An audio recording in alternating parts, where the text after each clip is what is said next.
So, Father in heaven, in this room full of pastors, I pray that you would restore weary souls and restore to us the joy of our salvation and restore to us the joy of pastoral ministry. Father, would you lift drooping hands and strengthen weak knees and make straight paths for our feet so that what is lame may not be put out of joint, but healed. Heal us now through your word for the calling to which you have given, mundane and spectacular as it is. In Jesus' name we pray. Amen. So they tell me that there's about 275 or so and about 70 students. So if there are about 200 plus pastors in this room, and if Barna's recent survey is accurate, then 85 of you approximately considered quitting in the last 12 months. This past March, Barna's survey on pastoral confidence and vocational satisfaction reported, blown away by this, that 41% of the pastors they queried had thought about walking away in the last year. Amazing. That was down 1% from their 2022 study, and it was up 13% from 2021. But we don't need numbers from Barna to know, as pastors, these have been some tough times to endure in pastoral ministry. These have been hard times for pastors in recent years. And in such times, Philippians is a great pick for a pastor's conference. So thankful for Phoenix Seminary for doing that. In particular, I love this pairing of the epistle of joy with the theme of endurance. Now, I would have expected joy, meditations from Philippians, but it's endurance. It's good. Paul wrote while enduring incarceration, as Tony mentioned. And he wrote to a people who were enduring internal opposition and external opposition in Philippi. And yet, Philippians is known for radiating with joy. More than any other New Testament letter, and I think more than any other book in the Bible, in terms of explicit mentions in such short space of rejoicing and joy and gladness. Philippians surpasses them all in the brightness of joy. So we are set up very wisely and wonderfully today for illuminating both this theme and this letter at the same time, and for learning to count the joys in ministry. Not only count the cost, but count the joys to endure in pastoral ministry. Chapter 2 continues the focus on unity, begun in 127, with exhortations to unity within the church, verses 1 and 2, verses 14 to 16, and humility in the soul in verses 3 to 4, with 4 prominent personal examples in Philippians 2. So verses 1 to 2 extend the charge to unity. Verses 3 to 4 commend humility as the channel to such unity. And the Philippians are not on their own to obey, but God himself is at work in them, verses 12 and 13, to humble themselves so that in the face of external opposition, they may strive side by side for the faith of the gospel and not against each other. For the Philippian church, opposition was not new, as Tony mentioned. Acts 16 talks about how quickly persecution came on the heels of the gospel to Philippi. Paul cast out the spirit from the slave girl. Next thing you know, he and Silas are being beaten with rods and imprisoned.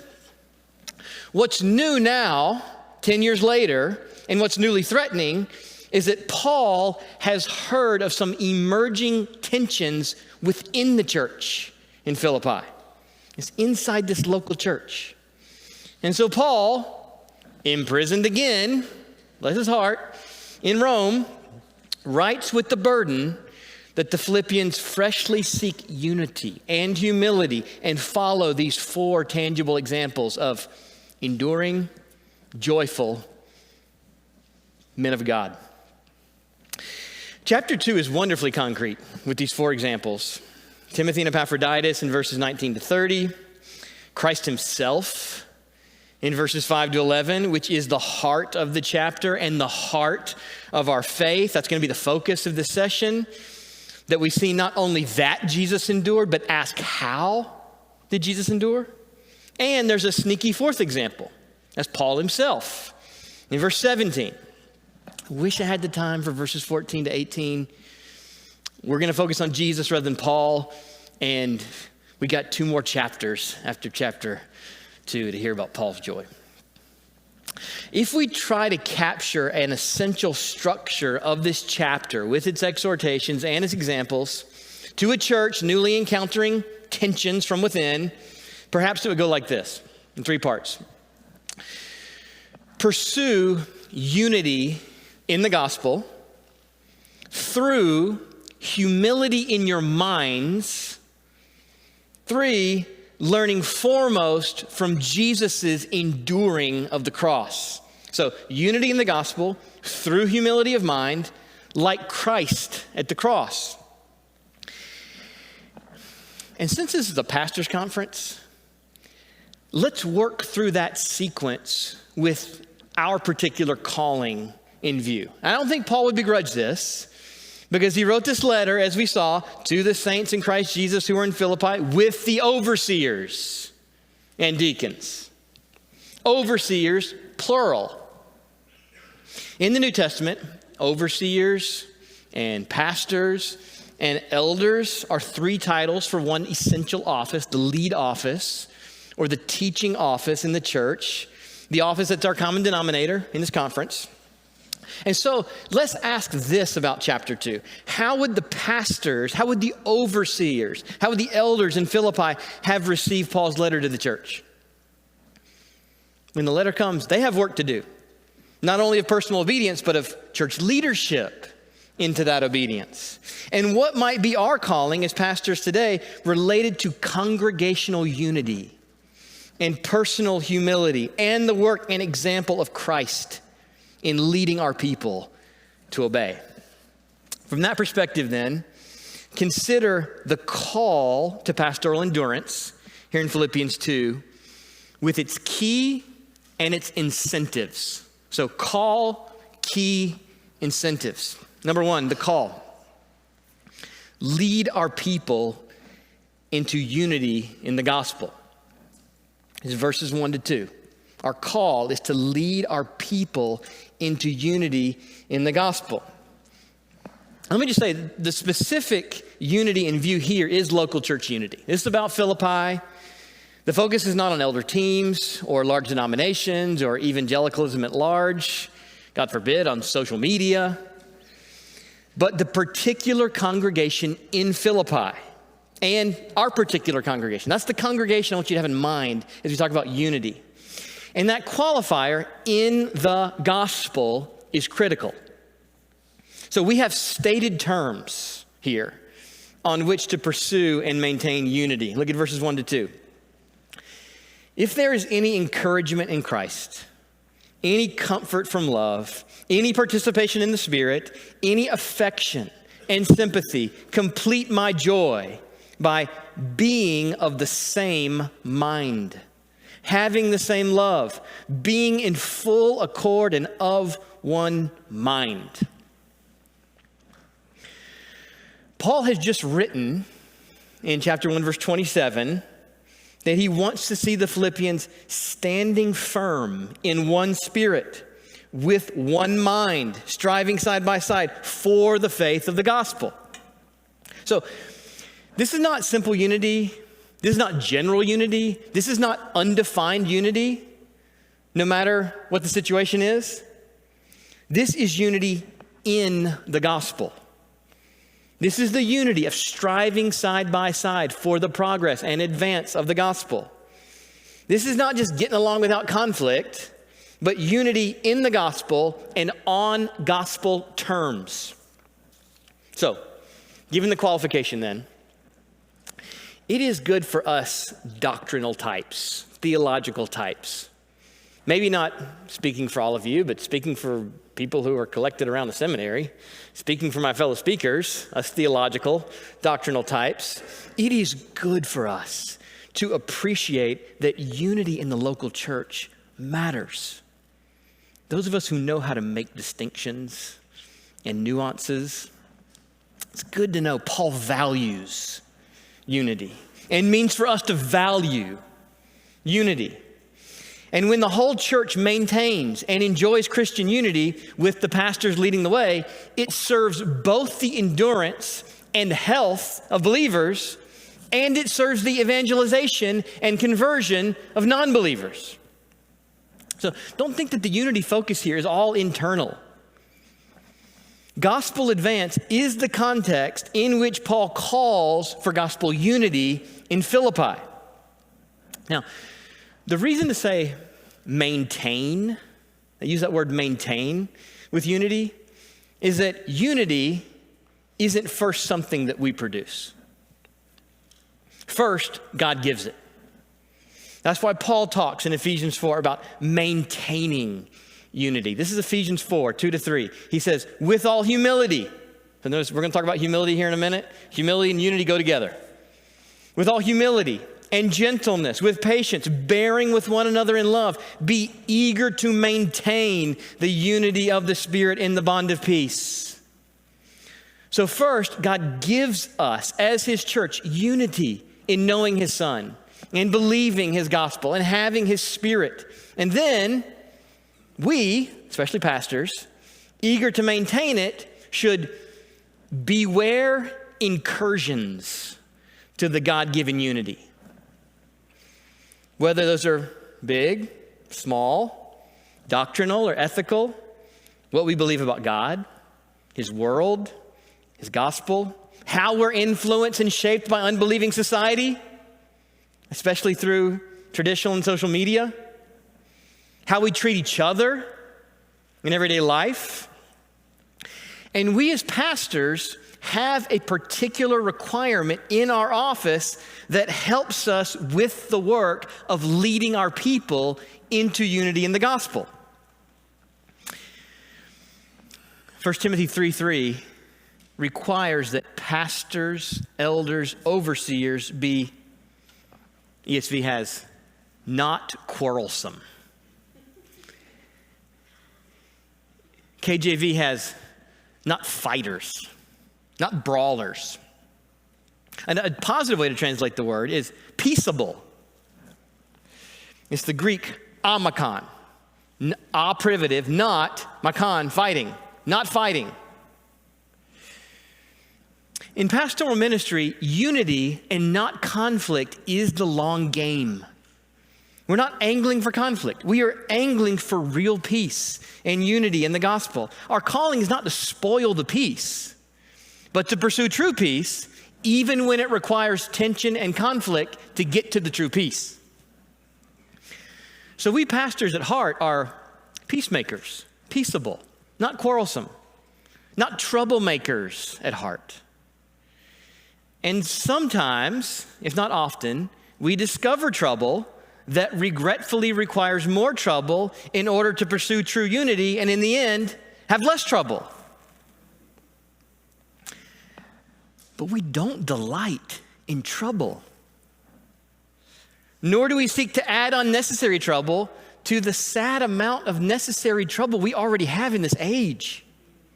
Rather, we delight to be unified in the gospel. And unity in the gospel is precious enough to us that we are willing to endure intermediate tensions and conflicts along the path to true peace and unity,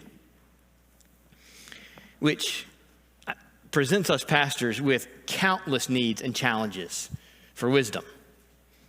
If you've been in this for a while, you know.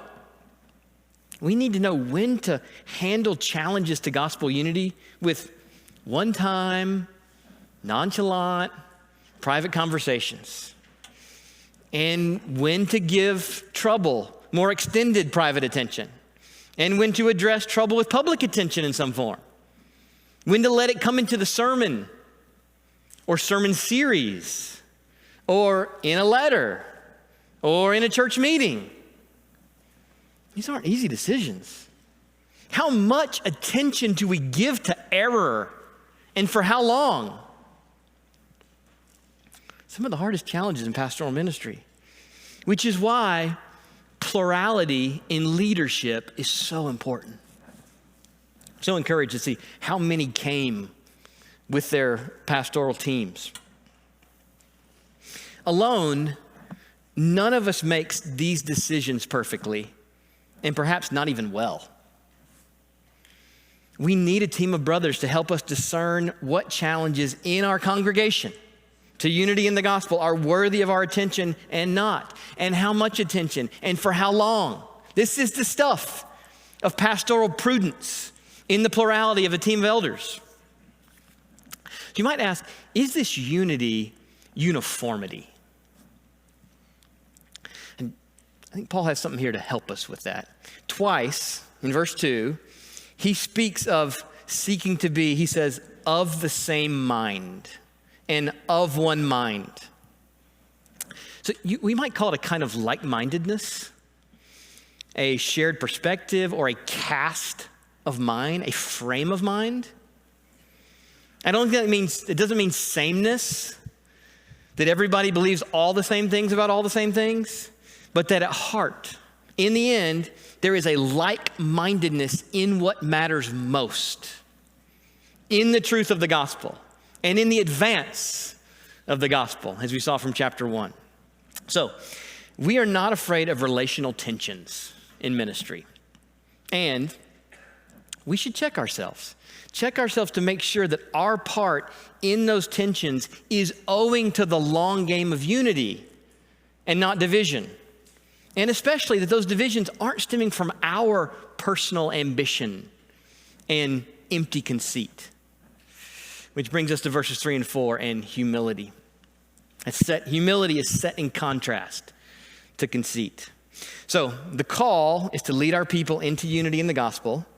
Number 2 then, the key, lead our people in humility of mind. This is verses 3 and 4. Lead our people into humility of mind. Another way to put it is, we as pastors aim to serve the church's needs and not the pastor's preferences. Paul's call to unity from 1:27 to 2:2 leads then to the focus on humility in 2:3 and the verses that follow. Now, humility is far more conducive to real unity than pride and arrogance. Pride may lead to semblances of unity for a while, but in time, pride will produce division. And humility, at times at least, will lead to the awkward moments, the seasons of necessary conflict. But in the end, humility tends toward and is essential for true and lasting unity. Quite simply, much division in churches stems from pride, selfish ambition, and empty conceit, Paul calls it. And often, the first practical step toward addressing division in local churches is individual Christians, perhaps led by the pastors, coming to humble themselves. Look at verses 3 and 4. Do nothing from selfish ambition or conceit, but in humility count others more significant than yourselves. Let each of you look not only to his own interests, but also to the interests of others. I do think verses 3 and 4 are the key exhortations in the chapter, leading into verse 5 and the example of Christ. And as pastors, these are not just exhortations that we need to teach our people. These are first and foremost exhortations we need to teach ourselves, learn ourselves, and model for our people. This idea of humility as looking to the interests of others. That's what holds chapter 2 together. From Jesus, we're going to see it in Jesus. That'll be true in Paul. That's the case in Timothy and Epaphroditus. That's what's holding chapter 2 together, looking to the interests of others. I mean, Epaphroditus, such an amazing story. All I'll say about him, in his looking to the interests of others, he was sick and almost died. I mean, what do you expect when someone's sick? That's like the time to have a pass, to look to your own interests. And yet Epaphroditus, as a model of looking to the interests of others, though he was sick and almost died, his concerns the Philippians, that the Philippians heard he was sick, and now he's distressed. He doesn't want them to not know that he's well. So he's thinking about the Philippians. Paul wants to send him back so they see he's okay. Don't be distressed over Epaphroditus. He has this kind of concern for you, Philippians. And then Timothy, verse 20, he will be genuinely concerned for your welfare. That's a good pastor. Verse 21, most strikingly, Timothy will not seek his own interests, but those of Jesus Christ. So verse 4 calls it the interests of others. Don't seek your own interests, but the interests of others. And verse 21 calls it, he doesn't seek his own interests, but those of Christ Jesus.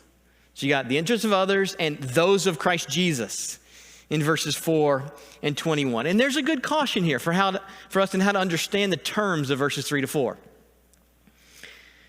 Counting others more significant than ourselves does not mean catering to their whims. Looking to the interests of others does not mean letting their desires, however sinful, set the terms for how they will be loved by us or not. Rather, the terms are clarified and sanctified in verse 21, the interests of Jesus Christ. The interests of others to which we look in humility are those which correspond to and are not in contradiction with the interests of Christ as revealed in Scripture. But why the emphasis here on the mind? Why talk about leading our people in humility of mind? Why not say in humility of heart? Why mind?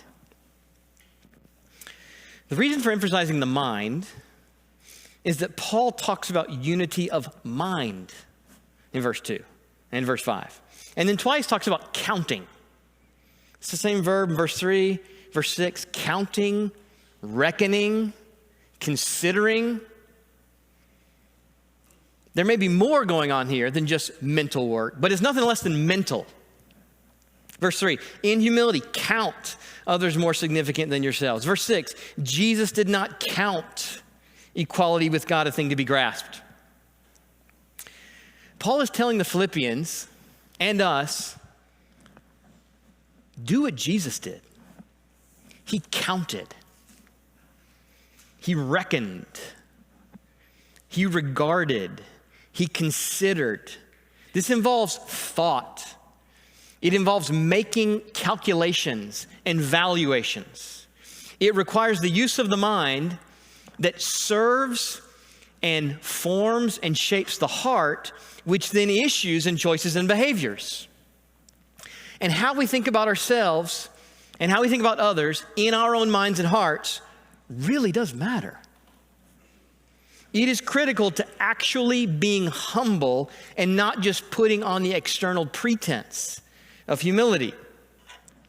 Humility grows first in the quiet, unseen place of our own thinking and feeling. It is the product of habitual thoughts about ourselves and others that are either humble or conceited, either loving or selfish. And this is first and foremost for us as pastors.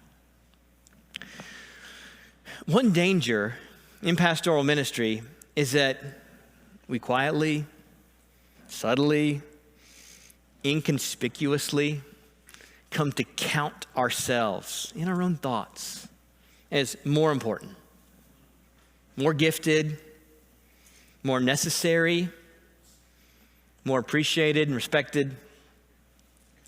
Leadership comes with privileges. I deserve them. I've become a much better preacher. I'm good at these decisions of church government. I have wisdom.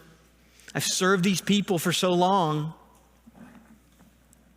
And slowly over time, pastors begin to count themselves more significant than their congregants. We would never verbalize it that way.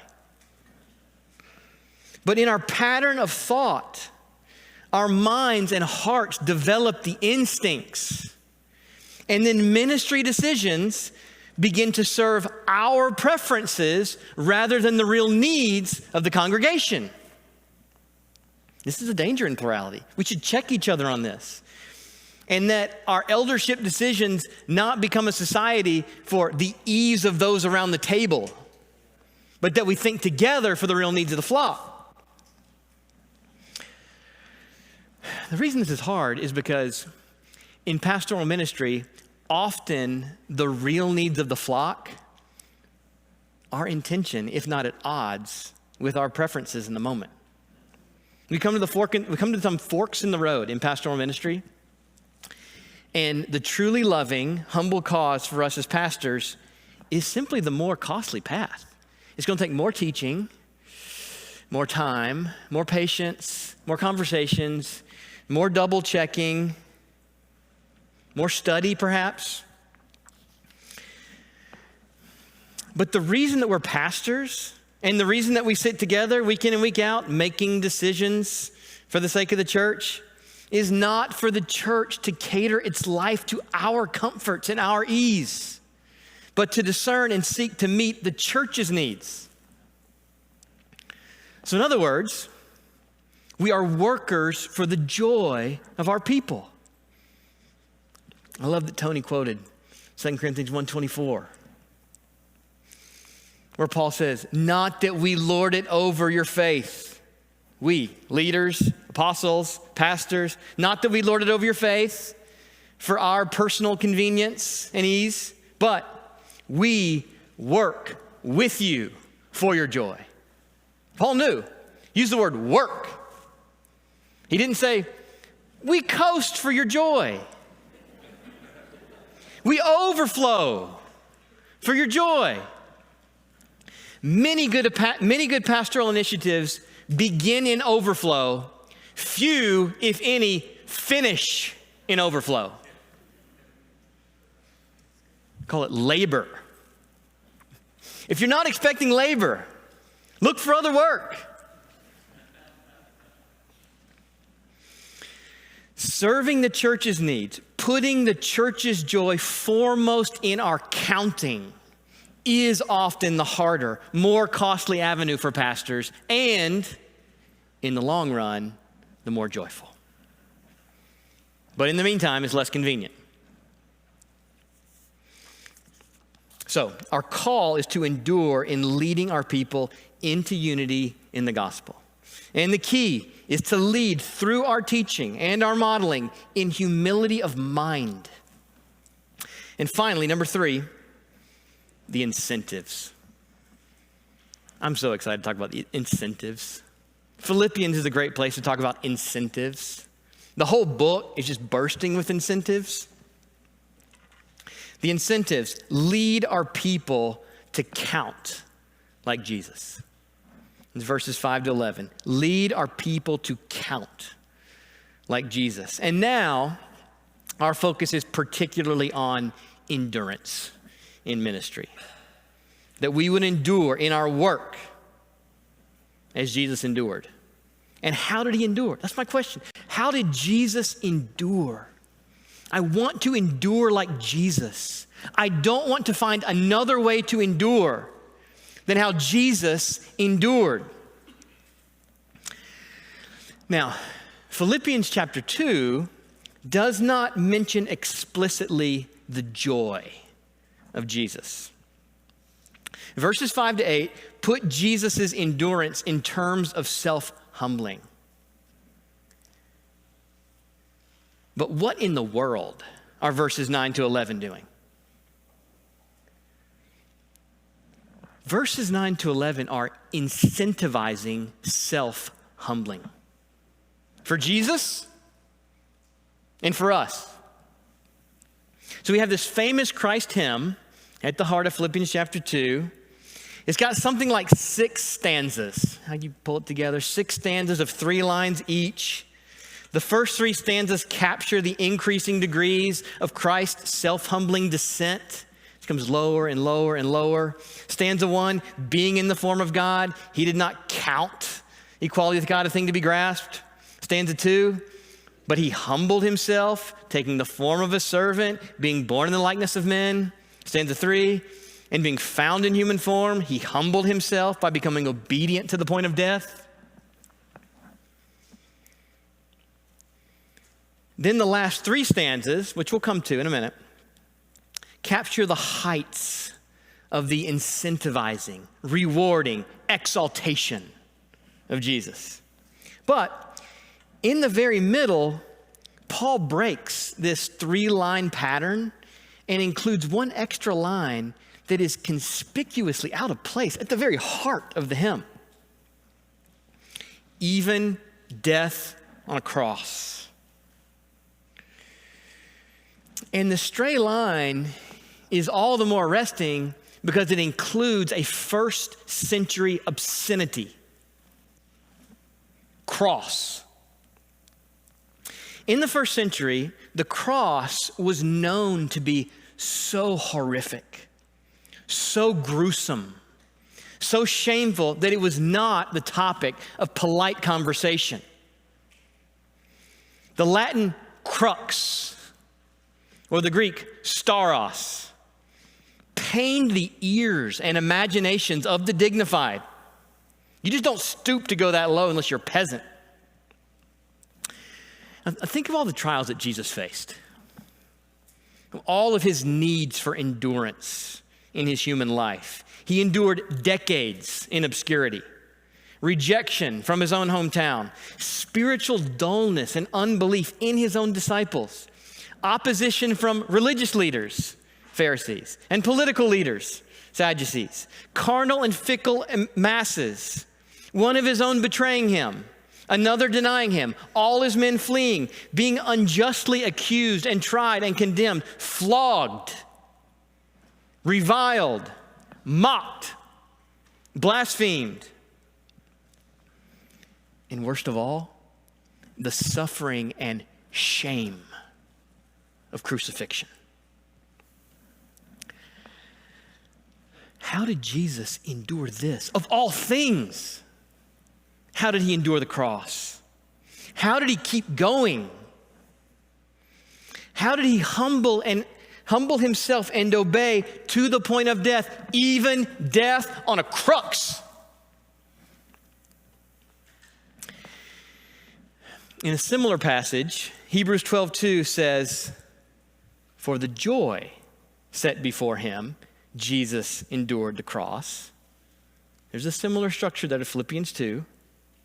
But I want to know more. I want to know more about this joy. I want to have this joy. I want to look to this joy. I want to put this joy to work in pastoral endurance. Specifically, what might the joy have been? What reward could have been valuable enough in his reckoning, in his counting, in his considering, in Gethsemane, that would pull him forward to finish this race to the cross when the very emblem of suffering and shame stood in his way? What foretaste of joy or joys could endure the cross? The Gospel of John gives the best glimpse into Jesus' mind as he readied himself for the cross and counted not only the cost, but counted the joys on the night before he's crucified. Two particular sections here speak to the substance and shades of Jesus' joy as he owned and embraced the cross in those hours leading up to his sacrifice. The first section is John 12, verses 27 to 33, not long after the triumphal entry to Jerusalem. Previously, Jesus has said, my hour has not yet come. He said that 3 times. And now, in John 12, he owns that the hour has come. It's verses 27 to 28. Now is my soul troubled. And what shall I say? Father, save me from this hour? But for this purpose I have come to this hour. Father, glorify your name. And then a voice came from heaven. I have glorified it, and I will glorify it again. So here we find a first source of Jesus' joy, the glory of his Father. When Jesus owns that the arrival of his hour has come and he has the need to endure the cross, this is the first motivation he vocalizes. He had lived to his Father's glory. And now as the cross fast approaches, he prays for this and receives the affirmation of this immediate answer from heaven.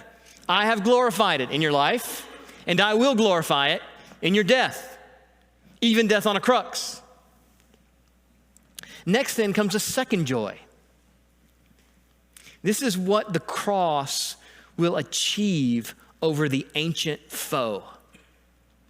I know sometimes in theology we talk about his active obedience, his passive obedience.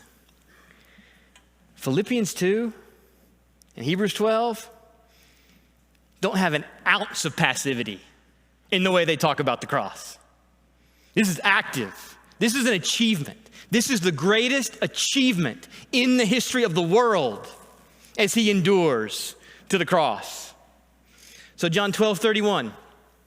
Now is the judgment of this world. Now will the ruler of this world be cast out.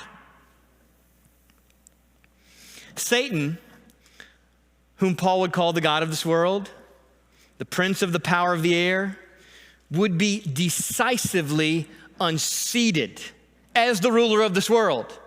And Jesus would experience the joy of unseating him and being his Father's instrument to disarm the rulers and authorities and put them to open shame by triumphing over them at the crux. On the tree of shame, he shamed the powers and Satan. You think that gave Jesus joy? I do. Third, Jesus mentions a third joy in John 12:32, the saving of his people. And I, when I'm lifted up from the earth, will draw all people to myself. He would be lifted up, not only in the ascension, he would be lifted up from the earth, which John clarifies is first the lifting up to the cross. Make no mistake, the joy set before him included the joy of love. He had come to save. And on that Thursday night, he would wash his disciples' feet to show them the love that he had in real measure for them that was taking him to the cross. John 13, verse 1. Having loved his own who were in the world, he loved them to the end. So the joy of loving his disciples and his people and his church factors into his endurance. So 3 joys in John 12. His Father's glory, Satan's defeat, his people's salvation. The second passage in is John 17. The high priestly prayer on the very night when he gave himself into custody. He echoes 2 of the joys already mentioned, and he adds one further joy set before him that brings us back to Hebrews 12, back to Philippians 2. So first, Jesus prays explicitly about sharing his own joy, and that, again, is an expression of love for his disciples and his people. John 17:13. These things I speak in the world, that they may have my joy fulfilled in themselves.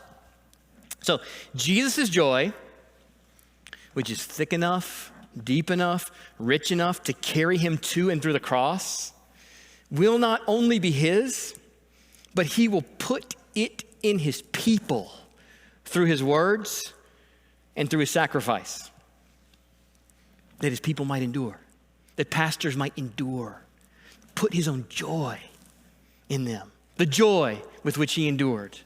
John 15:11, these things I have spoken to you, that my joy may be in you and that your joy may be full. It's almost a definition of love. It was his joy to share his joy to increase their joy. It's love. Second, Jesus also prays in John 17 in anticipation of his Father's glory. It's a reprise on Father's glory, love of his people. He recalls that his life has been devoted to his Father's glory, making known his name 3 different times in John 17. He references the manifesting, the making known of his Father's name. But now, that's number 2, now in the consecration of prayer on this final evening before the cross, he prays, this is third, and perhaps most surprising, for his own exaltation. John 17, verses 1 and 5. Father, the hour has come. Glorify your Son, that the Son may glorify you. Now, Father, glorify me in your own presence with the glory that I had with you before the world existed. Now, if we misunderstand the holiness of Christ and the holiness of this moment in the consecration of prayer, the night before he dies, we will misunderstand this culminating joy, which is returning to his Father and being seated as the God-man with his work accomplished on the throne of the universe. You think that gave Jesus joy? Is glorification supposed to leave the heart untouched? The joy of being enthroned in heaven, being glorified at the right hand of his Father, will not come any way except through and because of the cross. And his exaltation and enthronement will not only mean personal honor, but personal nearness to his Father. At the right hand is the seat of both honor and proximity to his Father. Jesus wanted not only to have heaven, but to have his Father. And this coming exaltation with its nearness is the particular joy that's in view in Hebrews 12:2, like Philippians 2. For the joy that was set before him, Jesus endured the cross, despising the shame, and is seated at the right hand of the throne of God. Which brings us back to the epistle of joy. The way Paul says it in the hymn is that Jesus endured the cross and therefore God highly exalted him. Not Jesus endured the cross and surprise, God exalted him. Not Jesus endured the cross, however, God exalted him. Jesus endured the cross, therefore, as he prayed the night before he died, God highly exalted him. Jesus endured by looking to the reward. That is, he endured through joy. He counted the joys, his Father's glory, his people's good, Satan's defeat, and his own exaltation and nearness to his Father. And so, the 3 final stanzas of the hymn celebrate that exaltation that was the promise of self-humbling. Therefore, God has highly exalted him and bestowed on him the name that is above every name, so that at the name of Jesus, every knee should bow in heaven and on earth and under the earth, and every tongue confess that Jesus Christ is Lord, to the glory of God the Father. So, weary pastors, consider him who endured from sinners such hostility against him, so that you may not grow weary and faint-hearted. And in your struggle against sin, have you yet resisted to the point of shedding your own blood? And brothers, learn to count the joys like Jesus. We can hardly rehearse too often that the glory of Christ is our great goal and our great joy. And what a calling we have as we lead our little churches in the cosmic victory to crush Satan underneath our feet. And as pastors, as workers for the joy of our people, we enrich our own joy, not impoverish it, by folding others deeper into our joy in Jesus, in the manifold acts of love. And the day is coming when the many sacrifices and challenges and costs and self-humblings of pastoral ministry will be done. They will be over. And brothers, in that day, when the chief shepherd appears, Peter says, you will receive the unfading crown of glory. It's okay to look to the crown, to the exaltation, to the reward to come. And then the frustrations and the discouragements of ministry in this age will feed our unending joy. At last, we will see how the trials and setbacks have been set-ups for eternal glory. And the church, of which we're a part, and for which we have labored many years, will finally be perfected. Perfect unity. A bride holy and without blemish, presented to Christ in splendor, without spot or wrinkle or any such thing. And so we labor for unity in the gospel, knowing that final unity will come. Divisions and threats will be no more. And every hard step along the path of pastoral endurance will be swallowed up in peace, in glory, in joy beyond our best imaginings. So brothers, let's not wait till we're on the brink of quitting to count the joys of pastoral ministry. Let's pray together. Father in heaven, help us, like Jesus, to count the joys so that we might endure in this difficult, at times, and not joyless, and spectacular calling. Make us faithful and make us joyful, even now, even in this sin-sick age, even in these difficult times. Make us joyful and faithful. In Jesus' name we pray. Amen.